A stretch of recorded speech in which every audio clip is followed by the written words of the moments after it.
விநாயகரை வழிபாடு செய்யும்போது தொழில் ரீதியான பிரச்சனைகள், கஷ்டங்கள் எல்லாம் படிப்படியாக விலகும் என்பதிலே எந்த விதமான மாற்று கருத்துமே கிடையாது. ஆனால் செவ்வாய்க்கிழமை சனிக்கிழமைகளில் என்ன பண்ணுங்கள், முடிஞ்சால் ராகு காலத்தில் போங்க. ராகு காலத்தில் முடியலையா ஏதோ ஒரு மாலை நேரத்திலே, ரொம்ப இருட்டின வாட்டி மரத்துக்கிட்ட போகக்கூடாது, இருட்டுறதுக்கு முன்னாடி போயிடணும். இல்லைனா காலையிலே போங்க. ஏன்னா விளக்கேற்றுவது என்பது மாலை நேரத்தில் விளக்கேற்றுவது மிகச்சிறந்த பலன்களை தருகிறது. அதனால் அந்த 11 விளக்குகள், 11 விளக்கு உங்களால் நல்லெண்ணெய் தீபம் போட முடிஞ்சால் போடுங்க.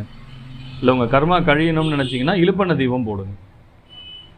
இல்லை நெய் தீபம் கூட நீங்கள் போடலாம். இழுப்பெண்ணெய் தீபம் போடுறது மிகச்சிறப்புங்க.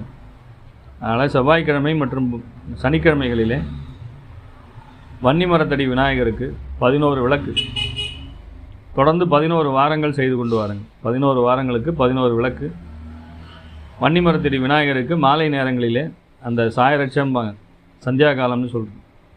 5 மணிக்கு மேலே 6 மணிக்குள்ளே, அது பொழுது சூரியன் மறையக்கூடிய அஸ்தமனமாகக்கூடிய காலம். அதற்கு சற்று முன்பு இருட்டுறதுக்கு முன்னாடி வச்சுட்டு மரத்தை சுற்றி 11 சுற்று சுற்றி அந்த மரத்திற்கு நீர் ஊற்ற வேண்டும். நீர் ஊற்றிவிட்டு விளக்கேற்றி விட்டு விநாயகருக்கும் அந்த மரத்திற்கும் வழிபாடு செய்துவிட்டு தொடர்ந்து இந்த மாதிரி 11 வாரங்கள் செய்யும்போது உங்கள் தொழில் ரீதியான பிரச்சனைகள், ஜீவன பாவம் என்று அதான் சொன்ன, ஜீவனத்திலே நீங்கள் கஷ்டப்படக்கூடியவர்கள் யாராக இருந்தாலும் சரி, என் தொழில் வெற்றி அடையவில்லை, என் தொழில் ரொம்ப கஷ்டப்படுதுங்க, வேலைக்காரங்க சரியாக இல்லை, வியாபாரம் சரியாக இல்லை, இப்படி எந்த தடையாக இருந்தாலும் சரி, வன்னி மரத்தை அடியில் இருக்கக்கூடிய விநாயகரை இவ்வாறு வழிபாடு செய்து வரும்போது மிகச்சிறப்பான நீங்கள் இதில் மாற்றுகிறதே கிடையாதுங்க.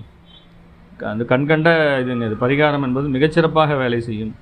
நீங்கள் இதை செய்து பார்த்து விட்டு சொல்லுங்கள். நம்ம நிறைய பேருக்கு சொல்லி சக்ஸஸ் பண்ணி கொடுத்துட்டு தாங்க இதை ஓப்பனாக சொல்கிறோம். அதனால் நிறைய நஷ்டங்களை அனுபவித்தவர்கள், நிறைய கஷ்டப்பட்டவர்கள் எல்லாம் இந்த பரிகாரத்தை செய்து வாழ்விலே முன்னுக்கு வந்து கொண்டிருக்கிறார்கள். ஏற்கனவே வந்தவர்களை என்னால் சான்றாக சொல்ல முடியும்.